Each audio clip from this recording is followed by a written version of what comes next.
ശ്രീമദ് ഭാഗവതത്തിലൂടെ കടന്നു പോകുമ്പോൾ പ്രഹ്ലാദന്റെ ഒരു സന്ദർഭം, ഭഗവാനുമായിട്ടുള്ളൊരു സന്ദർഭം, ഭഗവാൻ നരസിംഹരൂപത്തിൽ പ്രകടമായി പ്രഹ്ലാദനോട് ചോദിക്കുന്ന ഒരു സന്ദർഭം, അതാണ് നമുക്ക് കാണാനുള്ളത്. ഹേ പ്രഹ്ലാദ, നിന്റെ ഭക്തിയിൽ ഞാൻ പ്രീതനായി, നിന്റെ പരമപ്രേമത്തിന് മുമ്പിൽ ഞാൻ എൻ്റെ ഹൃദയം പോലും ലയിച്ചു പോകും. പ്രഹ്ലാദ, എന്ത് വരം വേണമെങ്കിലും ചോദിച്ചു. പ്രഹ്ലാദന്റെ മുന്നിൽ വരം കൊടുക്കാൻ തയ്യാറായിട്ട് നിൽക്കുന്ന ഗുരുവായൂരപ്പൻ നരസിംഹരൂപം. നമ്മളൊക്കെ കിട്ടിയ ചാൻസ് മുതലെടുക്കില്ലേ? എന്തൊക്കെ വരങ്ങൾ ചോദിക്കാൻ നമുക്ക് ഓരോരുത്തർക്കും ഉണ്ടായിരിക്കും, എന്തൊക്കെ ആഗ്രഹങ്ങൾ പൂർത്തീകരിക്കാനുണ്ടായിരിക്കും. ഈ 5 വയസ്സുള്ള ബാലൻ ചോദിക്കുന്ന വരം എന്താ അറിയോ? ഒരേ ഒരു വരം. എന്താണ്? ഞാനും അങ്ങയും വേറെയല്ലെന്ന ബോധം ഉണ്ടാകുന്നൊരു വരം. ഞാനും അങ്ങും വേറെയല്ല എന്നൊരു ബോധം എനിക്കുണ്ടായാൽ മതി, അതിൽ പരം വേറെ വരമില്ല. ഭഗവാൻ അത്യന്തം ആശ്ചര്യപ്പെട്ടു. ഇങ്ങനെയൊരു വരം ആരെങ്കിലും ചോദിക്കുമോ? ഭഗവാനും ഞാനും ഒന്നെന്ന ബോധമുണ്ടാവണമെന്ന്. എന്തൊരു മനോബലമുള്ളൊരു ഫലം, ഒരു ധൈര്യം ഉള്ളൊരു വരം. ഇതൊക്കെയാണ് നമുക്ക് ഭാഗവതം കാണിച്ചത്. നമ്മളും ഭഗവാനും ഒന്നാണെന്ന ബോധമുള്ളൊരു വരം നമ്മൾ മനസ്സിലാക്കി വെക്കുന്നത്. ഋഷീശ്വരന്മാരെ നമുക്ക് കാണിച്ചു തരുന്നത് ഈ മനോധൈര്യമുള്ള, മനോബലമുള്ള, മനഃശക്തി തരുന്ന വരങ്ങളൊക്കെ ചോദിക്കാൻ. നമ്മളൊക്കെ ചോദിക്കുന്നുണ്ടല്ലോ, എൻ്റെ മക്കൾക്കായസ്, ഭർത്താവിനായസ്, ഭാര്യയ്ക്കായസ്, അതിനായസ്, ഇതിനായസ്. ഒരു ഈശ്വരന് പോലും ഈ കാര്യങ്ങൾ പൂർത്തീകരിക്കാൻ സാധ്യമല്ല. കാരണം പ്രകൃതിയുടെ നിയമമാണ് ജനനവും മരണവും. ഗീതയിൽ കൃഷ്ണൻ പറയണു, ജാതസ്യ ഹി ധ്രുവോ മൃത്യു ധ്രുവം ജന്മമദസ്യ തസ്മാൽ അപരിഹാര്യത്തെ നത്വം ശോചിതുമർഹസി. ജാതസ്യ ധ്രുവോ മൃത്യു, ജനിച്ചാൽ മരണമാണ്. അത് പ്രകൃതിയുടെ നിയമം. ഓരോ നിമിഷവും മനുഷ്യ ശരീരത്തിന്റെ സെല്ലുകൾ മരിക്കുന്നു എന്ന ശാസ്ത്രത്തിന്റെ കണ്ടുപിടുത്തം. ഇതൊക്കെ കണ്ടുപിടിക്കുന്നതിന് എത്രയോ കാലം മുമ്പ് എഴുതി വെച്ച ഭഗവത്ഗീതയിൽ എഴുതി വെച്ചിട്ടുണ്ടോ, ജാതസ്യ ധ്രുവം മൃത്യു. ജനിച്ചിട്ടുണ്ടോ? മരണമുണ്ട്. മനസ്സിലാക്കുക. ഇവിടെ കിടക്കണോ കൃഷ്ണനൊക്കെ നമുക്ക് കാണിച്ചു തരുന്ന ജ്ഞാനം മനസ്സിലാക്കുക. അസംഭാവ്യമായതൊരിക്കലും സംഭവിപ്പിക്കാൻ ഒരു ഈശ്വരന് പോലും സാധ്യത. കൂടെയുള്ളവരെന്നും കൂടെ ഉണ്ടാവണം, സാധ്യല്ല. ഭഗവാൻ ശ്രീകൃഷ്ണന് ഏക സഹോദരിയാണ് സുഭദ്ര. അഭിമന്യു യുദ്ധക്കളത്തിൽ വെച്ച് മരിക്കുമ്പോൾ എന്റെ കൃഷ്ണൻ പരീക്ഷിക്കായിരുന്നില്ലേ? തൻ്റെ അവതാരം തന്നെ, കൃഷ്ണന്റെ ജീവിതം തന്നെ എടുത്തു നോക്കൂ. 6 പുത്രന്മാരെ കംസൻ ബലിയാടാക്കി. ആണോ? 8ാമത്തെ പുത്രനായി കൃഷ്ണൻ വരുന്നതിന് 6 പുത്രന്മാരുടെ മരണം അമ്മയ്ക്ക് കാണേണ്ടി വന്നു. ഉണ്ടോ ഇല്ലയോ? ആ കൃഷ്ണനോടാണോ നിങ്ങൾ ചോദിക്കുന്നത്? ഇതൊന്നും സംഭവിക്കേണ്ടതല്ല. ജീവിതത്തിൽ ചോദിക്കേണ്ടുന്ന വരം ഞാനും ഭഗവാനും ഒന്നാണെന്ന ബോധം മനസ്സിലുണ്ടാവണം.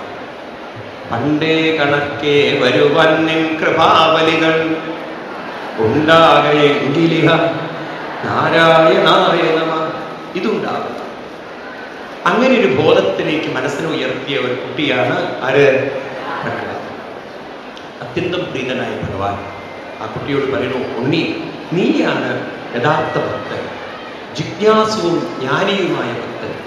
നിന്നെപ്പോലുള്ള ഭക്തന്മാരാണ് ഈ ലോകത്തിന്റെ മുമ്പിൽ ഭക്തന്മാർക്കുള്ള ഉദാഹരണങ്ങൾ. ഭട്ടതിരിപ്പാട് അങ്ങനെ തന്നെയാണ് പറയുന്നത്. ഹേ പ്രഹ്ലാദ, ഹേ പ്രഹ്ലാദപ്രിയ, ഭഗവാനെ വിളിക്കുകയാണ്. ഈ പ്രഹ്ലാദനുണ്ടല്ലോ, എന്നും ഭക്തന്മാരുടെ മുന്നിൽ ഒരു വലിയൊരു ഉദാഹരണമായി നിൽക്കട്ടെ, അനുകരിക്കേണ്ടുന്ന ഒരു ഭക്തനായി മാറട്ടെ പ്രഹ്ലാദൻ. ഈ പ്രഹ്ലാദനെ പോലുള്ള ഭക്തന്മാരെ നോക്കിക്കൊണ്ട് നമ്മൾ വേണം എന്താ അമ്പലത്തിൽ പോയി തൊഴുത് പ്രാർത്ഥിക്കേണ്ടത്. ഇന്നിപ്പം നമ്മളൊക്കെ പ്രാർത്ഥിക്കണേ, ഞാൻ എൻ്റെ കെട്ടിയോളം ഉള്ള കുട്ടിയോളെ നേരെയാക്കണേ എന്നാണ്. മനസ്സിലായില്ലേ? വേറെ ആരും നേരെയാക്കണം. ചിലരാണെങ്കിൽ കുറച്ചുകൂടി കടന്ന കയ്യിലാണ് പ്രാർത്ഥിക്കുക. ഗുരുവായൂരപ്പ എന്നെ മാത്രം രക്ഷിക്കണേ എന്നാണ്. വേറെ അതും ഗുരുവായൂരിലൊക്കെ പ്രാർത്ഥിക്കുന്നത് രസമാണ്. മറ്റേ തോളിൽ കൈവച്ചിട്ടാണ് പ്രാർത്ഥിക്കുന്നത്. ആ പാപത്തിനെ കൂടി ഉൾപ്പെടുത്തുക, അതില്ല. നമ്മുടെയൊക്കെ മനസ്സിത്തിരി സ്വാർത്ഥത നിറഞ്ഞു. പണ്ടൊരു കുട്ടി പ്രാർത്ഥിച്ചതുപോലെ ഗുരുവായൂർ അമ്പലത്തിൽ ഇങ്ങനെ ക്യൂവിൽ നിന്ന് പ്രാർത്ഥിക്കുകയാണ്, ദൈവമേ കൈത്തൊഴാം കേക്കുമാറാക്കണേ, അല്ലെങ്കിൽ നീ എന്നെ കാക്കുമാറാക്കണേ. അപ്പൊ ഇത് കേട്ടപ്പോ ഒരു മുത്തശ്ശി പറഞ്ഞു, ഉണ്ണി ഇങ്ങനെയല്ലത് പ്രാർത്ഥിക്കേണ്ടത്, ഇങ്ങനെയല്ലത് ചൊല്ലേണ്ടത് ദൈവമേ കൈത്തൊഴാം കേൾക്കുമാറാക്കണേ, പാവമാമെന്നെ നീ കാക്കുമാറാക്കണേ എന്നൊക്കെ പറഞ്ഞപ്പോ കുട്ടി പറഞ്ഞു, ഇതൊക്കെ മുത്തശ്ശി നിങ്ങളുടെ പാട്ട്, എൻ്റെ പാട്ടിക്കല്ല. കുട്ടിക്കായിട്ടൊരു പാട്ടോ, അതെന്താണ്? എൻ്റെ മുത്തശ്ശി എനിക്ക് ഗുരുവായൂരപ്പനോട് പറയാനുള്ളത് ദൈവമേ കൈത്തൊഴാം കേൾക്കുമാറാക്കണേ. മുത്തശ്ശി പറഞ്ഞ മനസ്സിലായില്ല എന്താണ്? എൻ്റെ മുത്തശ്ശി എൻ്റെ നാട്ടിലെ ഏറ്റവും വലിയ പണക്കാരനാണ് കെ കുമാർ. അപ്പൊ ദൈവമേ നീ എന്നെ വല്ലതും ആക്കി തരികയാണെങ്കിൽ കെ കുമാറാക്കി തന്നാൽ മതി. ഇനി അത് പറ്റില്ലെങ്കിലോ, അല്ലെങ്കിൽ നീ എന്നെ കാൽക്കുമാറെങ്കിലും ആക്കി തരണം. മുഴുവനാക്കാൻ പറ്റില്ല. ഈ ഭക്തിയാണ് നമ്മുടെയൊക്കെ ഉള്ളിൽ കിടക്കുന്നത്. ഈ തരത്തിലുള്ള ഭക്തി കൊണ്ടാണ് നമ്മളൊക്കെ മനസ്സുകൊണ്ട് ദുർബലരായിട്ട്. നമുക്ക് ജീവിതത്തെ ധന്യമാക്കണമെങ്കിൽ മനസ്സ് ശക്തിയുണ്ടാകും. ക്രൂരന്മാരുടെ മനസ്സ് ശക്തിയുണ്ട്, പക്ഷേ കുറ്റബോധം കൊണ്ട് വേട്ടയാടുന്ന മനസ്സ്. നമുക്ക് സന്തോഷവും ശാന്തിയും സമാധാനവും കൊണ്ടുള്ളൊരു മനസ്സായിരിക്കും. അതുണ്ടാവണമെങ്കിൽ എന്ത് വേണം? ഞാനും ഭഗവാനും ഒന്നാണ്. കൂടെയുള്ള ആളാണ് ഭഗവാൻ. ചോദിക്കുന്നത് തരുന്ന ആളല്ല ഭഗവാൻ, യോജിപ്പിക്കുന്നവരാണ് ഭഗവാൻ. എന്നെയും ഭഗവാനെയും യോജിപ്പിക്കുന്ന, ഒന്നിപ്പിക്കുന്നവനാണ്. ഈ ബോധമൊക്കെ മനസ്സിൽ വെച്ചുകൊണ്ട് നമ്മുടെ ജീവിതത്തെ കൊണ്ട് ഇത് പൂർത്തീകരിച്ചൊരു ഭക്തനാണ് ആര്? പ്രഹ്ലാദൻ. അത്യന്തം പ്രീതനായ ഭഗവാൻ. അത് കഴിഞ്ഞ് ഭഗവാൻ അവിടെ പോയി. നോക്കണേ, ഭഗവാൻ നരസിംഹമൂർത്തിക്ക് പോവാൻ മനസ്സുണ്ടായിരുന്നില്ല എന്നാണ് പറയുന്നത്. എന്നാൽ ധ്രുവന്റെ അടുത്ത് നിന്ന് വേഗം പോവുക ചെയ്തത്. ആർക്ക് ആഗ്രഹങ്ങളുണ്ടോ അവരുടെ അടുത്ത് നിന്ന് നമ്മളൊക്കെ പോകും, അല്ലേ? എല്ലാവരുടെ ജീവിതം അങ്ങനെയാണ്. അപ്പൊ നിങ്ങളോട് ഒരാൾ കുറച്ച് കാശ് കിട്ടാൻ വേണ്ടി നിങ്ങളുടെ അടുത്ത് വന്നു കഴിഞ്ഞാൽ നിങ്ങൾ പറയും, അത്യാവശ്യം ഒരു സ്ഥലം വരെ പോകണം കേട്ടോ, പിന്നെ സംസാരിക്കാം, പിന്നെ കാണാം, പറയില്ലേ? ഇല്ല. നേരെ മറിച്ച് ഒരാഗ്രഹമില്ല, നിങ്ങളെ കാണാൻ വന്നു, നിങ്ങളെ കണ്ടിട്ട് പോവാം, നല്ലൊരു മനസ്സിന്റെ ഉടമയാണല്ലോ എന്നൊക്കെയുള്ള രീതിയിൽ നിങ്ങളോട് വന്ന് വർത്തമാനം പറയുമ്പോൾ അവർക്ക് പോവാനേ തോന്നില്ല. അവർ പറയും, എനിക്ക് പോവാനേ തോന്നില്ല, നിങ്ങൾ പോവാനേ തോന്നില്ല. ഗുരുവായൂരപ്പനെ കണ്ടുകഴിഞ്ഞാൽ നിങ്ങൾ പറയില്ലേ, ഇവിടുന്ന് പോവാനേ തോന്നുന്നില്ല. ഇതേപോലെ നമുക്ക് ആഗ്രഹങ്ങളില്ലെങ്കിൽ പോവാൻ തോന്നില്ല. ആഗ്രഹങ്ങളുണ്ടോ അവിടുന്ന് പോവാൻ തോന്നും. അതുകൊണ്ട് അമ്പലങ്ങളിലൊക്കെ പോകുമ്പോൾ മനസ്സിൽ ഒരാഗ്രഹം ഉണ്ടാവാൻ പാടുള്ളൂ. എന്താ ആഗ്രഹം? ഭഗവാനും ഞാനും ഒന്നല്ലേ ഭഗവാനെ. നമ്മളെങ്ങനെ വേറെയാവുന്നത്? ഈ ബോധം വെച്ചുകൊണ്ട് ജീവിക്കാൻ സാധിക്കും. ഞാൻ ഗുരുവായൂരപ്പ അവിടുത്തെ ഒരു ഭാഗമാണ്, അംശമാണ്. ഇതൊക്കെ ഓർമ്മയിൽ വെക്കണം. ഞാനെന്ന് പറയുന്നത് മമൈവാംശോ ജീവലോകേ ജീവഭൂത സനാതന. ഭഗവാൻ പറയണു, സകല ജീവാത്മാക്കളും മമ അംശമാണ്. കഴിഞ്ഞ ദിവസം നമ്മുടെ രാമായണത്തിലെ വരികൾ ഓർക്കണ്ടായില്ല. എന്താണ്? പരമാത്മാവാകുന്ന ബിംബത്തിൻ പ്രതിബിംബം പരിചിൽ കാണുന്നത് ജീവാത്മാവരികളോ. രാമായണത്തിൽ ഇങ്ങനെ അനവധി സന്ദർഭങ്ങളുണ്ട്. ശ്രീരാമസ്വാമിയും സീതയും ലക്ഷ്മണനും കൂടെ അവര് ദണ്ഡകാരണ്യ വനത്തിലേക്ക് കടക്കുക. അവര് നേരത്തെ താമസിച്ചിരുന്നത്, ഭരതൻ വരുന്നതിന് മുമ്പ് താമസിച്ചിരുന്നത് എവിടെയായിരുന്നു? പഞ്ചവടിയല്ല, ചിത്രകൂട് എന്ന് പറയുന്ന സ്ഥലത്ത്. അപ്പൊ ഈ ഭരതൻ വന്നതിന് ശേഷം നാട്ടുകാരറിഞ്ഞല്ലോ ശ്രീരാമസ്വാമി ചിത്രകൂടത്തിലുണ്ട്. അപ്പൊ ശ്രീരാമസ്വാമി നിശ്ചയിച്ചു, ഒരു ചിത്രകൂടത്തിൽ നിന്ന് പോകണം. ലക്ഷ്മണ, നമുക്ക് ദണ്ഡകാരണ്യ വനത്തിൽ അതിസുന്ദരമായ സ്ഥലമുണ്ട്, പഞ്ചവടി എന്ന് പറയുന്നത്. 5 ആലുകളുള്ളൊരു സ്ഥലമാണ് ഈ പഞ്ചവടി. അതുകൊണ്ട് നമുക്ക് അങ്ങോട്ട് പോവാം. ഈ പഞ്ചവടി എന്നൊക്കെ പറയുമ്പോഴല്ലോ നിങ്ങൾ മനസ്സിലാക്കണേ, സൂക്ഷ്മമായി മനസ്സിലാക്കണം. 5 എന്ന് പറഞ്ഞാൽ 5 പഞ്ചഭൂതങ്ങളൊക്കെയാണ് നമുക്ക് മനസ്സിലാക്കണം. ഏതായാലും അങ്ങോട്ട് പോവാം. അങ്ങനെ ദണ്ഡകാരണ്യ വനത്തിലേക്ക് കടക്കുമ്പോൾ ശ്രീരാമസ്വാമി ലക്ഷ്മണനോട് പറയുന്ന ചില വരികളുണ്ട്, വാക്കുകളുണ്ട്. ലക്ഷ്മണാ, നീ മുന്നിൽ നടക്കണം, പിന്നാലെ സീതയും അതിൻ പിന്നാലെ ഞാനും, ജീവാത്മാ പരമാത്മാക്കിടയിൽ മായയെന്നതുപോലെ.